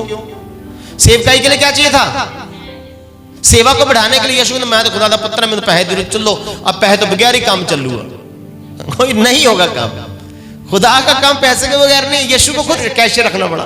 तो हमारे चर्च में क्या, हम ये पैसा अपने लिए नहीं कर रहे, ये चर्च की बढ़ोतरी के लिए, चर्च की ग्रोथ के लिए बात करें कि विश्वासी जो है, एक सच्चा विश्वासी चर्च की ग्रोथ में कैसे पार्टिसिपेट करेगा, कैसे योगदान देगा, कैसे अपनी कंट्रीब्यूशन देगा? विद गिविंग, देने के मन के साथ। आपको पता दान देने का फंडा क्या?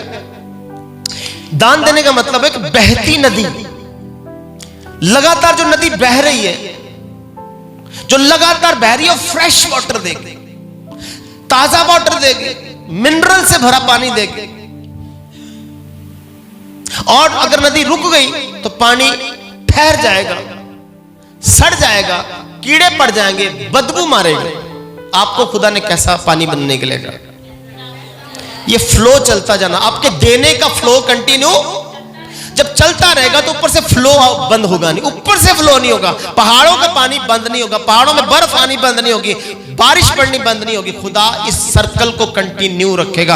आपका फ्लो तेजी से चलेगा, उसका फ्लो और तेजी से, आपका फ्लो तेजी से, उसका फ्लो और तेजी से। आपको देने का काम नहीं छोड़ना, मजाक नहीं, ये भेद की बात है। जितना फ्लो से चलेंगे आप, उतना ऊपर से फ्लो आने वाला, उतना बड़ा फ्लो आएगा आपकी लाइफ में। इसलिए गिव जेनरसली, उदारता के साथ देना। किस दिन मैं आपको मक्की दुनिया की कलीसिया की डीप टीचिंग दूंगा, अभी समय नहीं, कि क्या वो कलीसिया कैसी पावरफुल थी। गरीब लोग थे, गुरबे लोग थे। पौलुस चाहता तो कहता नहीं मत दो, लेकिन पौलुस को पता था ये इनकी ब्लेसिंग है, ये स्पिरिचुअल एनॉइंटिंग है। दान देना स्पिरिचुअल एनॉइंटिंग है। आप स्पिरिचुअली अनॉइंट होना का मतलब ये नहीं है कि स्पिरिचुअल अनॉइंटिंग जी आपने दान दिया स्पिरिचुअल, नहीं, वो खुदा आपके लिए आशीषें, फिजिकल आशीषें लाएगा। संसार की हर चीज आपको मिलने वाली। मक्की दुनिया की कलीसिया ने क्या किया था? अपनी लाइफ दी, फिर उन्हें दान दिया। हमें सबसे पहले अपना दिल, अपना जीवन खुदा को जब देना है तो खुदा ऑटोमेटिकली आपके जीवन में काम करेगा, 100% काम होगा। Give generously. 7th पॉइंट, अब ये सारा काम जो है बिना प्रार्थना के नहीं होगा। Prayer continuously for your church. जो लोग बड़ी बड़ी आशीषों को, ब्लेसिंग्स को एक्सपेक्ट करते हैं, उम्मीद करते हैं बड़ी बड़ी बरकतें मिले, उनकी बरकतें इसलिए रुकी हैं क्योंकि अपने चर्च के लिए, अपनी कलीसिया के लिए प्रार्थना नहीं करते। अगर आप अपने जीवन में ब्लेस होना चाहते हैं, स्पिरिचुअल, फिजिकल, हर तरह की बरकत से ब्लेस होना चाहते हैं, तो डेली प्रोसेस में अपने चर्च के लिए, अपनी कलीसिया के हर मेंबर के लिए, हर परिवार के लिए, एक एक व्यक्ति के लिए आप पर्सनल प्रे करना शुरू करें। प्रार्थना से होगा क्या? क्या होगा प्रार्थना करने से? चर्च के लिए प्रार्थना करने से क्या होगा? दूसरा थिस्सलुनीकियों 3:1 में पौलुस क्या कहता है? पौलुस कहता है, अंत में भाइयों, हम भी अंत के इस शिखर पर आ गए, इसलिए अंत की बात है कि हमारे लिए क्या किया करो? अब प्रार्थना करने से होना क्या है? पौलुस क्या कहता है? ताकि कि प्रभु का वचन ऐसा शीघ्र फैले, प्रार्थना करने से प्रभु का वचन ऐसा शीघ्र फैले और महिमा पाए, और महिमा पाए, जैसा तुम में हुआ, जैसे तुम में हुआ, और हम टेढ़े और दुष्ट मनुष्यों से बचे रहे, क्योंकि हर एक में विश्वास नहीं। ठीक है, हमें परमेश्वर ने विरोधियों से बचाया और खुदावंद के वचन का काम फैला। प्रार्थना से वचन का काम फैलता है। परमेश्वर आपको विरोधियों के चाल से, उसके विरोध से भी सेव करता है। इसका मतलब मेरे लिए, मेरे चर्च की ग्रोथ के लिए डेली प्रेयर बड़ी जरूरी है। बोलो हालेलुया। आपने देखा कभी शहद का छत्ता? शहद के छत्ते में हर एक मक्खी काम करती है। अब शहद के छत्ते को देखना, कभी ऐसा नहीं कोई 5-7 मक्खियां सुती हुई हैं, हो गए तू जाके रस रुस चूसा, आज मैं रेस्ट कर ले, हैं बैठी ओ कहते तू आज भैने तू चल जा, तू ना रस रुस चूस के ते आज शहद शुद्ध इकट्ठा करके ले। शहद के छत्ते में हर एक मक्खी डेली प्रोसेस में जाती है। सिर्फ रानी जो मक्खी होती, क्वीन बी, वो नहीं जाती, वो छत्ते के अंदर आता। बोलो हालेलुया। और छत्ते के अंदर रह के उसका सिर्फ एक ही काम है, अंडे देना, अंडे देना। डेली प्रोसेस में वो कई अंडे देती है। बाकी मक्खियां बाहर जाती हैं, वहां हर फूल पर जाकर उसका रस चूसती हैं, शहद बनता है। लेकिन रानी मक्खी क्या करती? कंटिन्यू अंडे।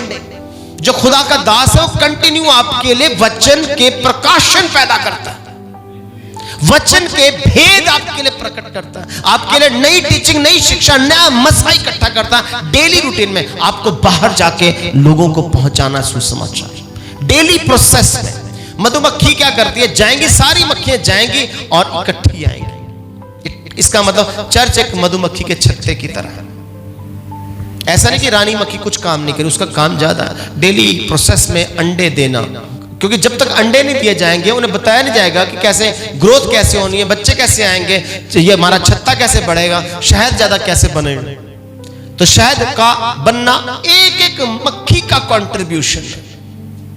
अगर हम चाहते हैं कि पवित्र आत्मा का शहद, आनंद का शहद, उन्नति का शहद, ग्रोथ का शहद हमारे चर्च में हो, तो हमें मधुमक्खियों की तरह सबको अपना अपना काम करने की जरूरत है। और आप सबको खुदावंद ने गिफ्ट से ब्लेस किया, आप कर सकते हैं, आपके द्वारा हो सकता है।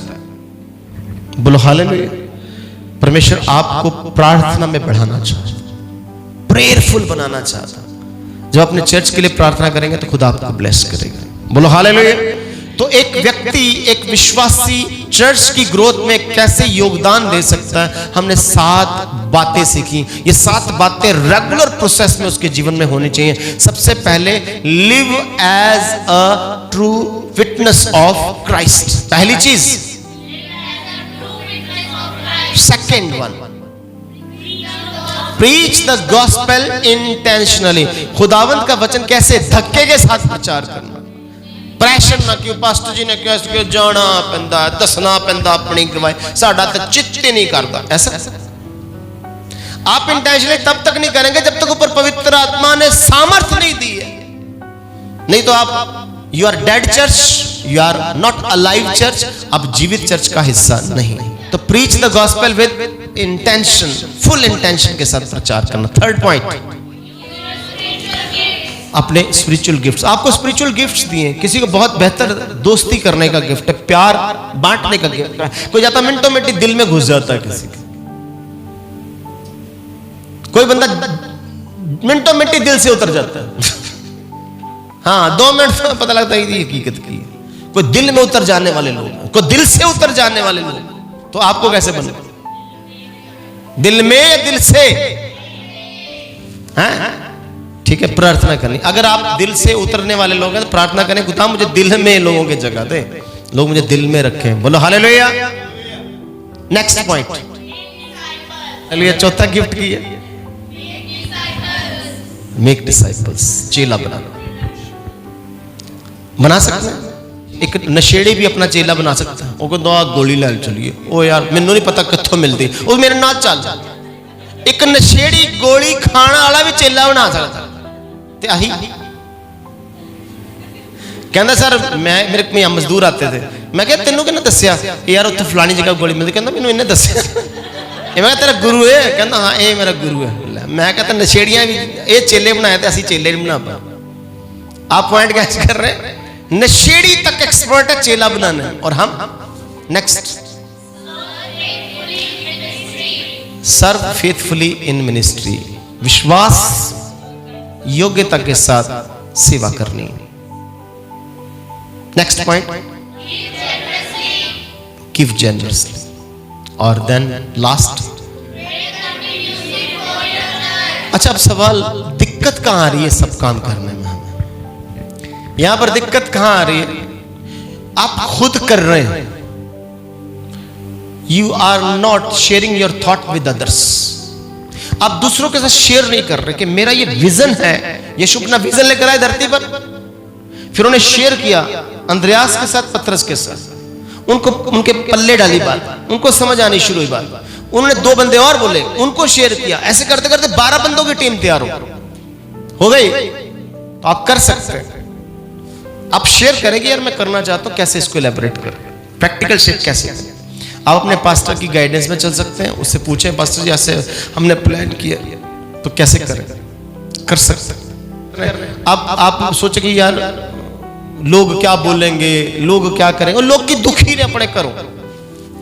लोग परेशान है अपने बेटों से, अपनी बेटियों से, किसी का पति नशेड़ी है, किसी की पत्नी घर बच्चों को छोड़ के चली गई है, लोग टेंशन में, लोग नशे में, लोग बीमारी में, लोग गरीबी में, गुर्बत में, उनके पास कोई उम्मीद नहीं। वो उम्मीद कर रहे कोई आए हमें बताए। लिखा ना भाई में, जो प्रभु का नाम लेगा वो उद्धार पाएगा। पर नाम क्यों लेगा जब उसने विश्वास ही नहीं किया? विश्वास कैसे करेगा जब तक उन्हें बताया ही नहीं गया? बताएगा कौन जब तक प्रचारक नहीं जाएगा? क्योंकि विश्वास केवल सुनने से, सुनना मसीह के। कहां लिखा है? रोमियो की किताब में लिखा है जो बात बता रहा हूं। बोलो हालेलुया। इसका मतलब क्या है? लोगों तक पहुंचना जरूरी है। पहुंचने के लिए आप बोलो मुझे पूरी बाइबल पढ़नी है, पूरी पीएचडी करनी नहीं, आपको अपने टेस्टमनी से मान लीजिए 15 बंदे ही हैं चर्च, एक महीने में कितने बंदे ला सकते हैं? 15 महीने कितने रह गए क्रिसमस तक? 4 महीने, 15 चौके 60 बंदे नवे आ सकते कितने पास्टर जी? पतरस कितने बंदे ले आए एक दिन में? आप कितने ला सकते हो? पतरस आपसे ज्यादा पढ़ा लिखा था। पतरस के पास मोबाइल होगा, आईफोन 16। पतरस के पास क्या था? सिर्फ स्पिरिट, सिर्फ जीसस। आप ला सकते हैं, हो सकता है, कर सकते हैं, पर करेंगे नहीं करेंगे। ये जो टीचिंग है ये आपके ऊपर बोझ है, ये आपको तोड़ेगी। यीशु जब अपने चेलों को बताते थे तो चेले सुनते थे, समझते थे, पर उसे प्रैक्टिकल शेप नहीं देते थे। लेकिन जब यीशु चले गए तब उन्हें समझ में आया, उन्हें ये वचन तोड़ता था, यीशु की बातें तोड़ती थी। फिर उन्हें समझ आया कि नहीं, अब हमें करना है। क्योंकि जब गड्ढे में गिरता है आदमी तब उसे पता चलता है यूना नबी की तरह कि नहीं, मैं सेवा करनी हूं। प्रभु एक बारी बाहर काट, मच्छी दे ढिड चो बाहर काट। प्रभु जी मैं सेवा करनी, तेरी सेवा करनी। एक बारी हॉस्पिटल चो बाहर काट, एक बारी आईसीयू चो बाहर काट। प्रभु जी बीमारी चो बाहर काट, मैं तेरी सेवा करनी। कदों करनी सेवा? हॉस्पिटल में जाकर कर सकते हैं, कर सकते 1 महीने में। मैं फिर बता रहा हूं, सामरी स्त्री की तरह कोई बड़ी बड़ी बातें नहीं करनी, अपने जीवन की गवाही दो यार, मन शांत रहता है यार प्रभु में आने से। आप चलना मेरे साथ संडे, आपको शांति मिलेगी। प्रभु के वचन से हम सीखते हैं, बहुत सी बातें सीखते हैं। प्रभु के वचन से हमें शांति मिलती, सुकून मिलती। वहां पर क्या लिखा? I love my church. क्यों लिखो? 7 बातें याद करके बताओ कि जब मैं चर्च में जाता हूं मुझे पावर मिलती है। चर्च मेरा परिवार मुझे छोड़ता है, लेकिन मेरा चर्च मुझे नहीं छोड़ता, मेरा खुदा मुझे नहीं छोड़ता। लिखा है ना वहां पर, मेरे चर्च में मुझे हैप्पीनेस मिलती, स्ट्रेस फ्री होता हूं। आप बोले मैं कर रहा हूं, लोग मानते नहीं, लोग सुनते नहीं, लोग ऐसे हैं, लोग ढीठ हैं, ऐसा ही है। घुटने कितनी देर टेके, प्रभु से कितना मांगा? भजन सीधा 2 की 8 में क्या लिखा? आप बोल रहे 15 बंदे, प्रभु क्या बोलता है? भजन से 2 की 8 में क्या बोला? मुझसे प्रार्थना कर, मुझसे मांग, मैं तुझे जाति जातियों को लोगों को दे दूंगा। बोला? पढ़ो जरा 2 की 8 में क्या बोलता है? मुझसे मांग। क्या बोला? मुझसे मांग। सर बंदे नहीं, लोग ढीठ लोग ने, लोग की पैड़े बड़े। वचन क्या बोलता है? मुझसे मांग और मैं जाति जाति के लोगों को तेरी संपत्ति होने के लिए और दूर दूर के देशों को तेरी निज भूमि बनने के लिए दे दूंगा। झूठ लिखा होगा, फ्रॉड है।